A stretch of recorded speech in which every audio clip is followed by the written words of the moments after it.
Bismillahirrahmanirrahim. Assalamualaikum warahmatullahi wabarakatuh.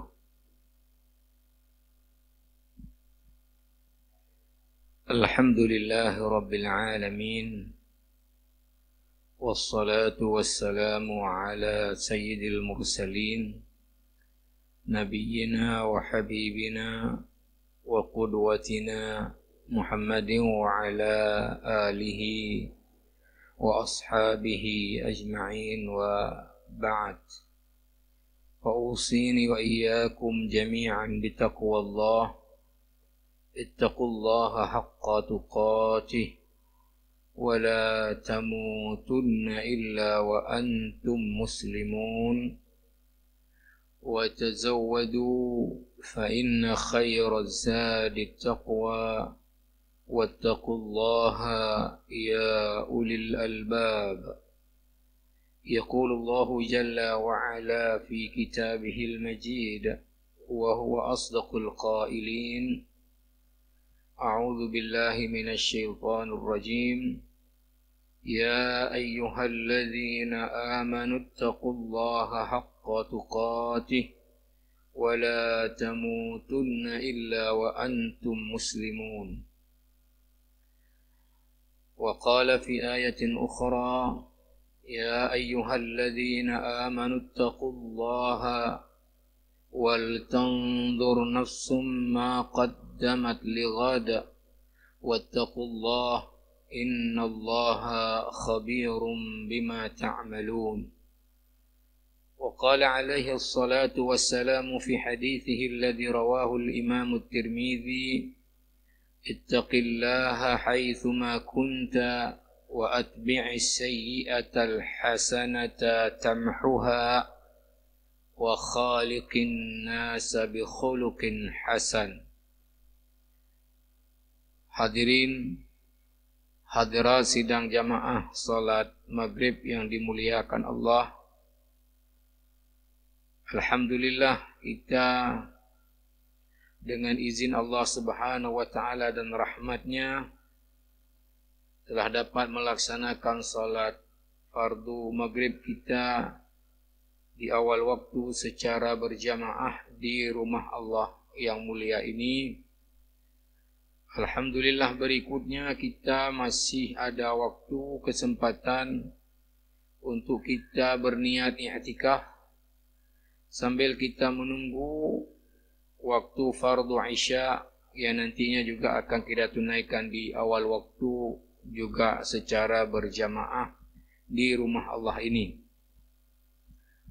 Para jamaah yang mulia, alhamdulillah, berikutnya pada malam yang mulia ini kembali kita akan mulai kajian kita, lanjutan dari kajian kita sebelumnya di pembahasan tentang fikih zakat dengan rujukan utama ke kitab Fiqhuz Zakah yang ditulis oleh Syekh Profesor Dr. Yusuf Al-Qardawi, yang merupakan kitab yang dianggap paling lengkap dan paling komprehensif menulis tentang kajian zakat dengan merujuk ke berbagai referensi-referensi dari kitab-kitab yang ada. Para jamaah yang mulia, mungkin ada yang mempertanyakan bahwa dulu kita sudah berhenti dari kajian dan pengajian kita di masjid ini dikarenakan kondisi COVID. Selanjutnya dibuka kembali untuk pengajian dan kajian di masjid ini. Selanjutnya dihentikan lagi, dan sekarang ini Saya dengar mulai sebetulnya minggu yang lalu, mungkin yang lain-lain sudah mulai minggu yang lalu, tapi saya menyampaikan bahwa kalau saya insya Allah mulai malam ini, artinya dimulai kembali. Maka mungkin ada yang bertanya, kenapa seperti itu, buka tutup, atau diberhentikan, kemudian dibuka lagi, kemudian diberhentikan lagi, kemudian dibuka lagi. Dan ini tentu tidak tertutup kemungkinan juga setelah kita mulai beberapa kali, kemudian ditutup lagi, dan nanti kemudian dibuka lagi. Nah, apa yang dilakukan ini tentu sesuai dengan ruh daripada syariat Islam itu sendiri, bahwa ini semua mengikut kepada kondisi yang ada di lapangan, bahwa ijma' para ulama semua bahwa salah satu uzur syar'i yang disebutkan Rasulullah sallallahu alaihi wasallam adalah adanya rasa takut. Adanya rasa takut. Dan takut ini tentu yang utama adalah terhadap terancamnya nyawa. Yang kedua juga takut ya terhadap sesuatu yang bisa memberi dampak buruk terhadap diri seseorang walaupun tidak sampai kepada terancam nyawa. Selanjutnya juga adalah takut terhadap harta benda yang kita miliki. Maka ini adalah bahagian daripada uzur syar'i. Maka ketika kita melihat di lapangan bahwa kondisinya mengharuskan kita untuk kemudian menjaga diri dari kemungkinan terancam nyawa kita, maka kemudian usaha melindungi nyawa ini di dalam Islam adalah prioritas daripada mengambil manfaat. Maka para ulama sepakat dengan satu kaidah usul fiqh bahwa dar'ul mafasidi muqaddamun ala jalbil masalihi. Menghindarkan kerusakan itu harus diutamakan berbanding mengambil manfaat. Berbanding mengambil manfaat. Biasanya dalam kajian usul fikih diberi contoh. Wudu di bulan Ramadan. Kita tahu bahwa ya ini menurut pendapat mayoritas. Walaupun ada pendapat juga di kalangan mazhab yang menyebutnya dengan wajib, tapi katakanlah yang mayoritas, terutama dalam mazhab Syafi'i, al-maghmadah, berkumur-kumur, wal istinsaq ketika wudu adalah sunnat. Al-maghmadah, berkumur-kumur, kemudian memasukkan air ke dalam hidung untuk membersihkan hidung istinsaq adalah sunnat. Bahkan sunnat lagi kita lakukannya dengan mubalaghah. Makna mubalaghah adalah bukan sekedar tapi di atas daripada sekedar. Kalau kumur-kumur kita masukkan air, kemudian kita lihat ke langit, kemudian kita putar mulut. Ini namanya mubalaghah dalam berkumur-kumur, agar supaya memang apa yang sisa makanan dalam mulut kita ini itu bisa kemudian keluar, sehingga waktu kita salat nantinya Pertama, mulut sudah bersih. Mohon maaf mungkin tidak bau. Yang kedua, tidak keluar sisa makanan sedang salat sehingga kita termakan. Termakan sisa makanan. Nah, sehingga para ulama termasuk membahas bahwa ya kalau kita termakan sisa makanan di dalam salat tidak sampai merusak salat, tapi sengaja ya, memasukkan makanan yang bukan dalam mulut untuk kemudian kita makan, ini adalah perkara yang disepakati merusak salat. Nah, ini perkara yang disunatkan ketika kita berwudu. Tapi ketika bulan Ramadan, nah ini kita tidak melakukan al-istinsak dan juga al-maghmadah secara mubalaghah. Secara mubalaghah. Karena apa? Ditakutkan nanti terminum air. Sehingga membatalkan puasa kita. Maksud kita ambil sunnatnya agar dapat pahala, malah berakibat menjadi rusak puasa kita. Maka kaidah tadi mengatakan menghindar dari kerusakan itu harus diutamakan daripada mengambil manfaat. Jamaah yang mulia, tentu duduk di dalam majelis ilmu, orang yang mengajarkan ilmu, orang yang belajar ilmu adalah sesuatu yang disunnatkan dan pekerjaan yang sangat-sangat mulia.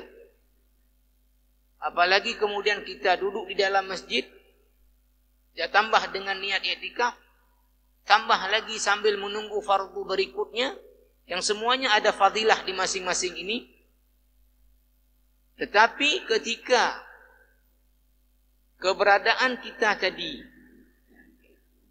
dapat kemudian mengakibatkan terancamnya ya jiwa kita, maka kita tinggalkan mengambil manfaat ini dengan mendahulukan menghindar. Dengan menghindar. Maka saya sebut kenapa ini buka tutup mengikut kepada kondisi yang ada di lapangan. Ketika kita melihat seperti sekarang ini sepertinya sudah menurun angka orang yang terpapar dengan COVID, ini berarti kondisi sudah mengarah kepada kondusif. Maka kemudian dibuka lagi pengajiannya dengan tetap memperhatikan protokol. Nah, seperti saya sebut, kalau kemudian dalam perjalanan beberapa hari ke depan terjadi lagi kondisi di lapangan bahwa katakanlah terjadi apa sering disebut dengan serangan untuk tahap berikutnya, ya maka kembali kita hentikan pengajian. Bahkan sampai boleh jadi kalau kondisi lebih ini lagi, ya dengan mungkin jamaah-jamaahnya juga dihentikan. Dan ini sesuai dengan tadi kita sebut ruh daripada syariat, tidak dibuat asal-asal dan suka-suka kita, tetapi mengikut kepada kaidah-kaidah yang ada dan tuntunan daripada ruh syariat agama kita yang mulia ini. Para jamaah rahimakumullah, malam ini ya karena kita mulai kembali, saya tidak berbicara tentang lanjutan kajian fikih zakat, tapi saya sedikit mungkin ingin menyinggung tentang tentu harapan kita semua bahwa COVID yang sudah lama sekali, kalau di kita katakanlah sejak pertengahan Maret, tapi kalau awal muncul di China sejak Desember, nah sudah berlangsung sampai sekarang ini pertengahan bulan 11. Dan seperti saya sebut tadi, di kita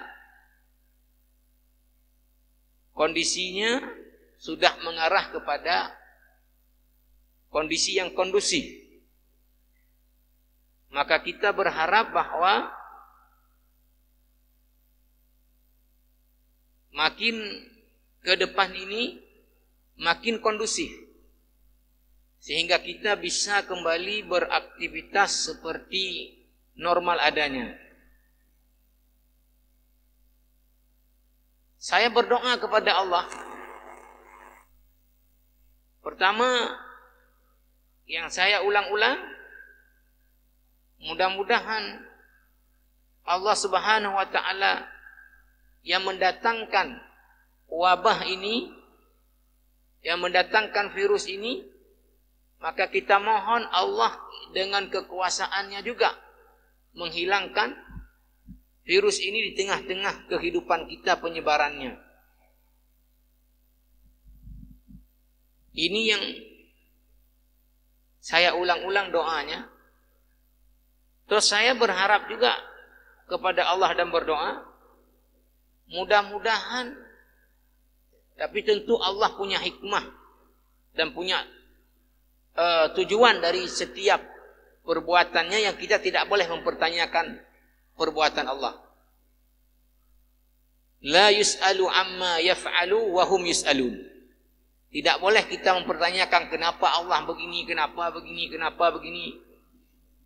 Mohon maaf misalnya juga kan kita secara manusia kadang-kadang terlintas dalam pikiran kita, kenapa COVID ini ada orang yang soleh kemudian kena dan meninggal? Kenapa orang yang perusak di alam ini, perusak dia di atas muka bumi ini, yang saya maksud perusaknya perusak ya dengan kekuasaan dia, sehingga lingkup yang rusak akibat dia itu sangat besar karena melalui kekuasaan dia rusak. Ya katakanlah misalnya yang baru saja kalah misalnya bagaimana dia terhadap Islam dan bagaimana angkuhnya Donald Trump misalnya. Kalau kita secara ini kan bertanya misalnya atau begini, kenapa Donald Trump nggak kena, kemudian waktu kena kemudian biar mati sekalian? Kan begitu mungkin kita. Kenapa orang-orang baik yang kemudian ini? Jadi kita tidak boleh mempertanyakan apa yang dilakukan oleh Allah. Allah lah yang berhak meminta pertanggungjawaban dan mempertanyakan apa yang kita buat. Nah, saya berdoa kepada Allah, mudah-mudahan virus corona ini di seluruh dunia itu bisa berakhir dengan sendirinya, bukan karena vaksinasi. Saya sangat berharap bahwa corona ini ya itu pada waktunya nanti itu akan hilang, dan kemudian WHO mengumumkan bahwa pandemi corona berakhir. Dengan apa berakhir? Berakhir sendirinya. Bukan karena vaksin yang ditemukan oleh manusia. Ya dengan harapan apa? Dengan harapan ini biar manusia sadar dengan ini. Bahwa corona ini ada yang mendatangkan dan ada yang menghilangkan. Yaitu Allah.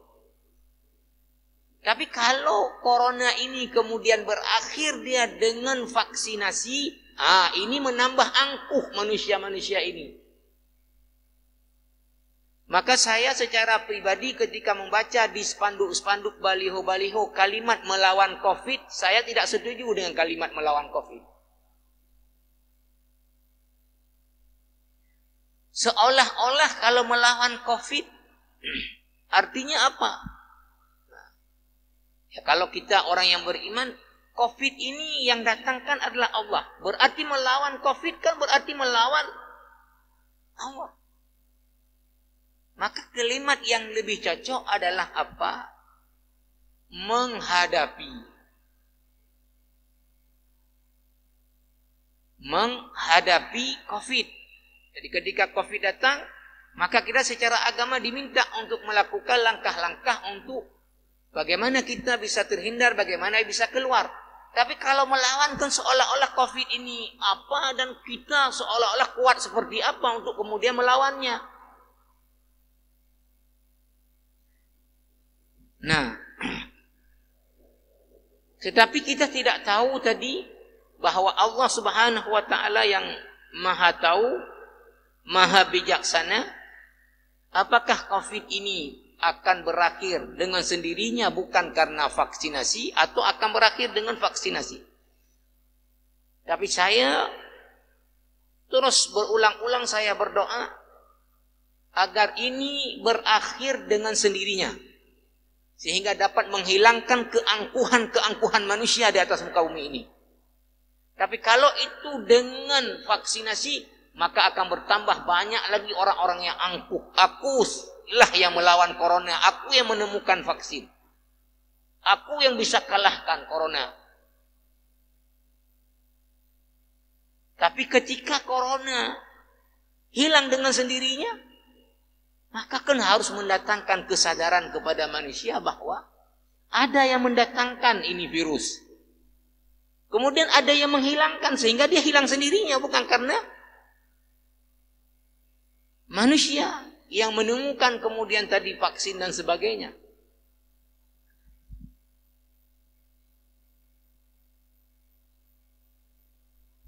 Kita lihat bagaimana ini kemudian. Ya, maka kita sebut tadi apakah akan seperti yang saya sebut tadi berakhir dengan sendirinya atau dengan vaksinasi tadi? Wallahu a'lam. Ya, kita mohon kepada Allah Subhanahu wa taala. Nah, para jamaah yang dirahmati Allah Subhanahu wa taala, bagi kita orang yang beriman,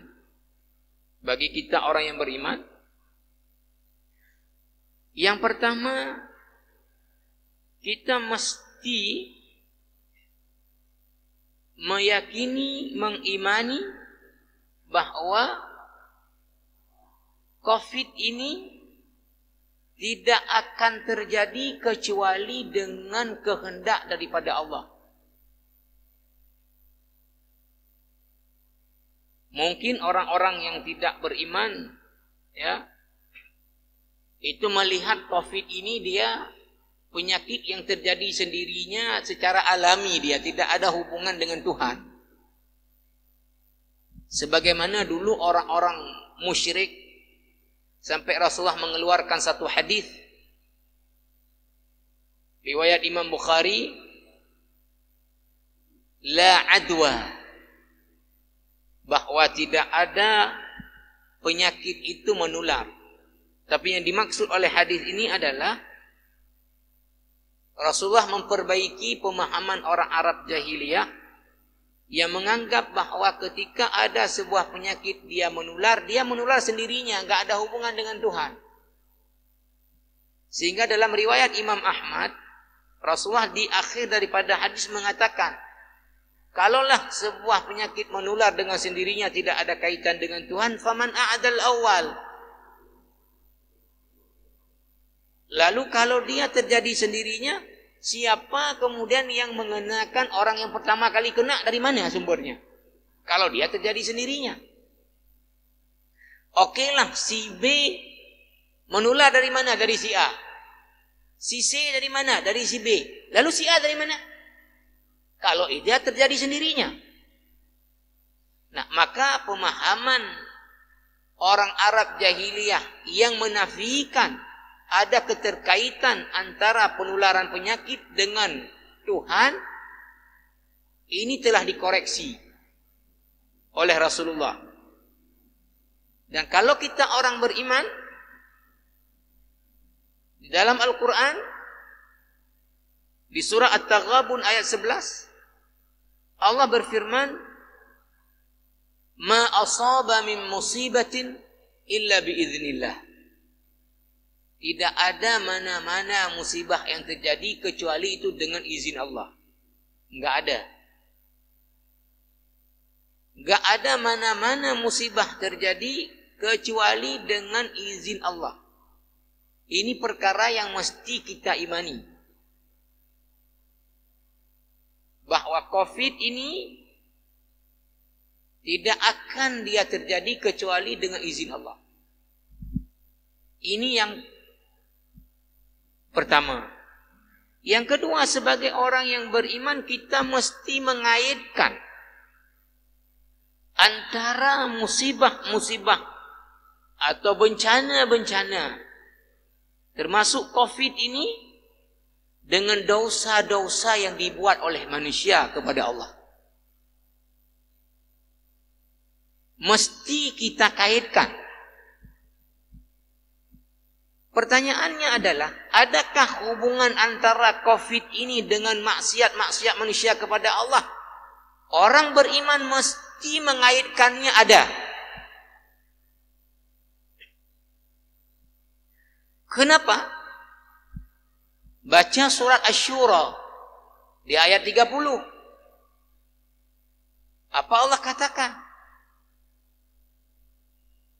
Ma asabakum min musibatin fabima kasabat aydikum wa ya'fu an katsir. Apapun bencana yang menimpa diri kalian, kita ini umat Muhammad, fabima kasabat aydikum, itu karena ulah perbuatan tangan-tangan kalian. Para ulama mengatakan yang dimaksud karena ulah tangan-tangan perbuatan kalian adalah apa?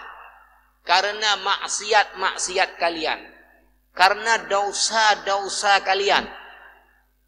Kenapa diungkap dengan ungkapan fabima kasabat aydikum? Karena ulah perbuatan tangan kalian.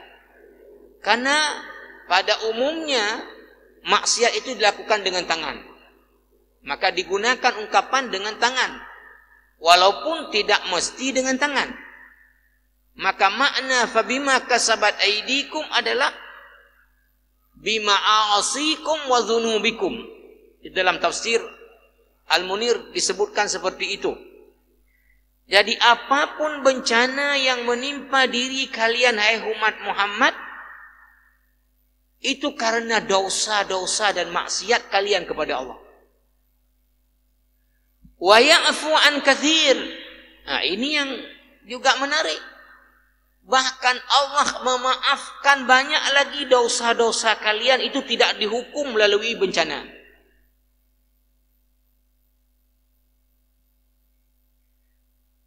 Kita ambil contoh. Ini ketika COVID ini berakhir, akan dilakukan berbagai macam penelitian nantinya. Maka yakin saya, di antara yang akan dikaji adalah seberapa besar dampak korban jiwa dan korban-korban lain karena COVID ini. Maka sejauh yang saya baca terhadap bencana-bencana yang pernah terjadi, barangkali akan keluar hasil COVID ini menjadi bencana terbesar sepanjang sejarah. Karena yang sekarang ini yang paling besar bencana itu adalah banjir Sungai Kuning di Cina. Yang menelan korban jiwa diperkirakan dengan wabah-wabah setelahnya 1 juta orang. Nah, COVID sekarang angkanya sudah lebih dari 1 juta. Ini belum tahu kapan berakhirnya. Nah, kalau banjir Sungai Kuning di Cina hanya terjadi di Cina, dan dampak ekonomi dan yang lain-lain hanya di wilayah itu.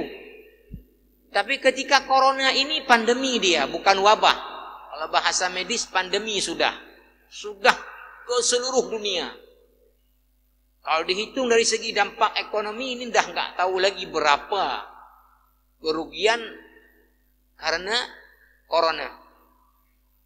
Nah, sekalipun ini nanti menjadi bencana yang paling besar sepanjang sejarah, ini kalau kita kaitkan dengan dosa-dosa dan maksiat manusia kepada Allah juga belum banding.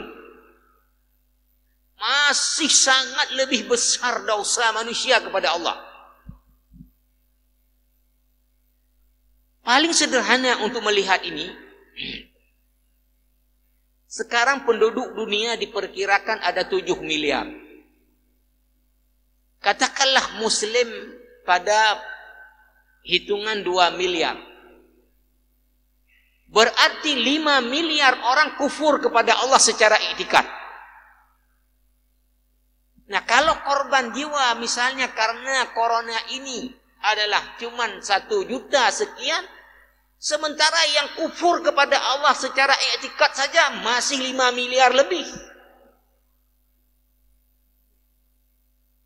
Kalaulah Allah menghukum umat Muhammad seperti menghukum umat-umat terdahulu, maka yang harus dimatikan 5 miliarnya. Banjir di zaman Nabi Nuh mematikan semua yang kafir. Tidak tersisa 1 biji pun, kecuali Allah matikan dengan banjir. Yang selamat siapa? Hanya yang beriman. Kaum Ad, umatnya Nabi Hud, itu semua yang kafir Allah binasakan dengan angin topan. Yang selamat hanya yang beriman. Kaum Thamud, yang ahli di arsitektur engineering, umatnya Nabi Saleh, semua Allah binasakan yang kafir, tidak sisa 1 biji pun. Umat Nabi Syuaib, kaum Madian, yang ahli di perdagangan dan bisnis, semua yang kafir Allah binasakan. Yang selamat hanya yang beriman. Kaumnya Nabi Lut juga seperti itu. Maka kalau Allah menghukum manusia ini karena dosa-dosanya, ini bicara secara akidah dulu, maka 5 miliar orang harus mati dengan corona ini. Tapi Allah mengatakan dalam Al-Quran, khususnya kita umat Muhammad, wa ya'fu an katsir. Banyak Allah maafkan terhadap dosa-dosa manusia, tidak dihukum. Lanjutan ayatnya apa? Ditangguhkan hukumannya sampai nanti hari pembalasan.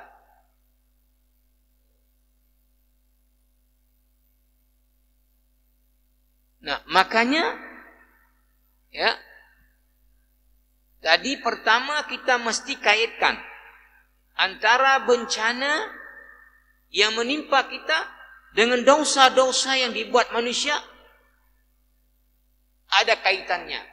Bahwa Allah kirim bencana karena dosa-dosa manusia kepada Allah dan maksiat manusia kepada Allah. Sekarang kita tarik lagi ke dalam kelompok 2 miliar. 2 miliar orang yang beriman ini, yang taat kepada Allah berapa?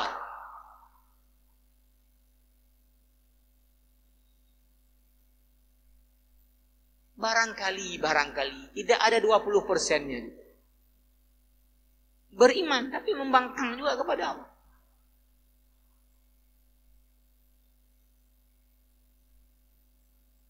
Nah, yang kedua itu kita mesti kaitkan, ini ada hubungan COVID ini dengan maksiat manusia dan dosa-dosa manusia kepada Allah. Yang ketiga, kita harus pahami apa maksud Allah mengirim bencana seperti COVID ini.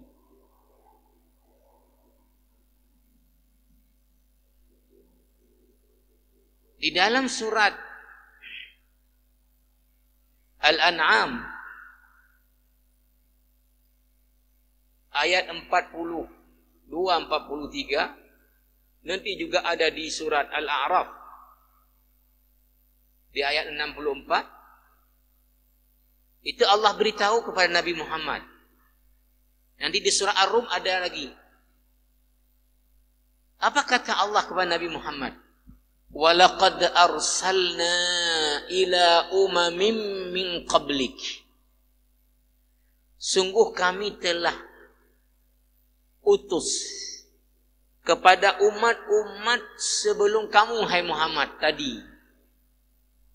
Kepada kaum Ad diutus Nabi Hud, kepada kaum Samud diutus Nabi Saleh, kepada kaum Madian diutus Nabi Syuaib, kepada Bani Israel diutus Nabi Musa, kemudian diutus kepada mereka yang lain-lain.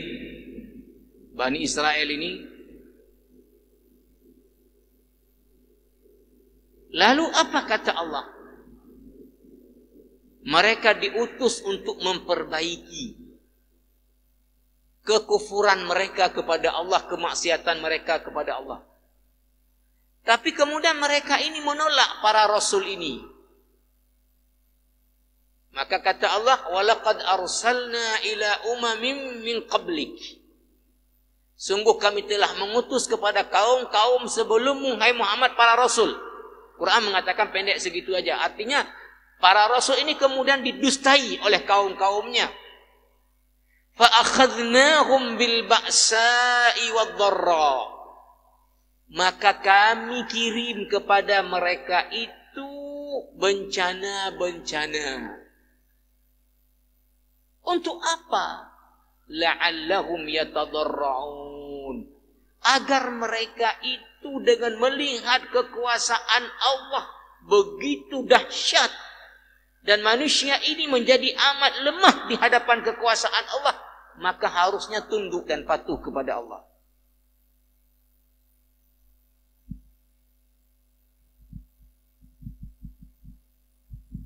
Di zaman Nabi Nuh kita mengikuti tentu apa yang diceritakan oleh Al-Quran. Anak Nabi Nuh sendiri ketika diajak naik ke dalam bahtera, itu malah menolak, lebih memilih lari ke gunung. Karena logika belum pernah banjir bisa menenggelamkan gunung. Setelah zaman Nabi Nuh pun sepertinya tidak ada lagi banjir yang menenggelamkan gunung, tidak ada. Maka anaknya lebih memilih melarikan diri ke gunung karena enggak akan sampai air ke puncak gunung. Tapi di zaman Nabi Nuh banjir menenggelamkan dengan gunung-gunung sekalian.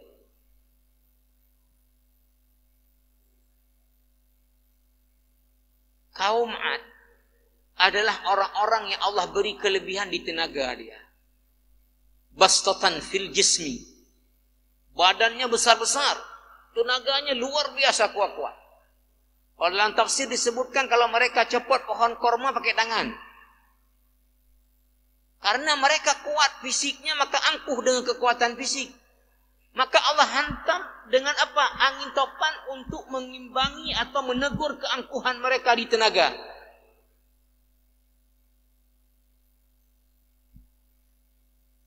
Maka Allah mengatakan dalam surah Al-Haqqah, فَأَمَّا ثَمُودُ فَأُهْلِكُوا بِالطَّاغِيَةِ وَأَمَّا عَادٌ فَأُهْلِكُوا بِرِيحٍ صَرْصَرٍ عَاتِيَةٍ سَخَّرَهَا عَلَيْهِمْ 7 لَيَالٍ و8 أَيَّامٍ حُسُومًا.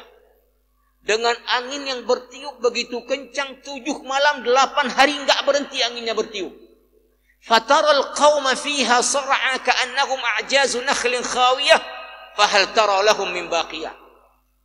Maka kata Allah apa? Mereka yang kuat-kuat badannya dan besar-besar itu tumbang seperti pohon kurma yang ditiup angin kemudian roboh tumbang sehingga tidak tersisa satu biji pun. Karena mereka angkuh kuat fisiknya, Allah hantam dengan angin untuk melawan kekuatan fisik mereka. Kaum Samud angkuhnya dengan apa? Dengan arsitektur, engineering, bangun rumah dengan memahat gunung-gunung. Di musim dingin, di musim panas bangun dengan tanah liat yang kemudian dibuat istana-istana. Maka dengan gempa Allah rontokkan keangkuhan mereka. Nah ini kan kalau mereka melihat, kalau kita kan diceritakan oleh Al-Quran bahwa manusia ini kalau dihadapkan dengan kekuasaan Allah kan tidak ada apa-apanya. Dan kita orang Aceh seharusnya sudah juga melihat dengan mata kepala waktu tsunami. Mana yang dikumpulkan bertahun-tahun diambil oleh Allah dalam hitungan menit. Mana orang kuat yang bisa berenang ketika tsunami? Tidak ada apa-apanya manusia. Maka dengan manusia melihat ini, maka kemudian dia akan sadar, ya Allah, kami ini hamba-Mu yang lemah, ya Allah. Tidak ada daya apa-apa kami menghadapi kekuasaan-Mu. Engkau maha kuasa, ya Allah. Maka kami ini harus patuh kepadamu dan taat, ya Allah. Ini harusnya.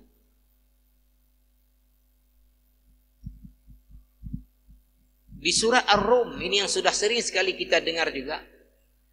Zaharul fasadu fil barri wal bahri bima kasabat aydin nas. Terjadi kerusakan di darat, di laut. Ini artinya bencana-bencana. Apa sebabnya? Bima kasabat aydin nas, karena tangan-tangan manusia ini. Maknanya karena maksiat-maksiat yang dibuat manusia. Maka Allah kirimlah macam-macam bencana. Untuk apa? Liyudhiqahum ba'dalladzi 'amilu. Untuk Allah beri mereka rasa. Artinya apa? Allah siksa mereka dengan bencana itu atas sebahagian dari dosa mereka, bukan semua dosa. Untuk apa? La'allahum yarji'un, agar mereka kembali ke jalan Allah, agar mereka tunduk dan patuh kepada Allah. Ya, karena waktu kita, insyaallah nanti kita akan sambung sedikit tentang ini sebelum nanti kita akan lanjutkan lagi kajian fikih zakat kita. Subhanakallahumma bihamdika asyhadu an la ilaha illa anta astaghfiruka wa atubu ilaik. Wassalamualaikum warahmatullahi wabarakatuh.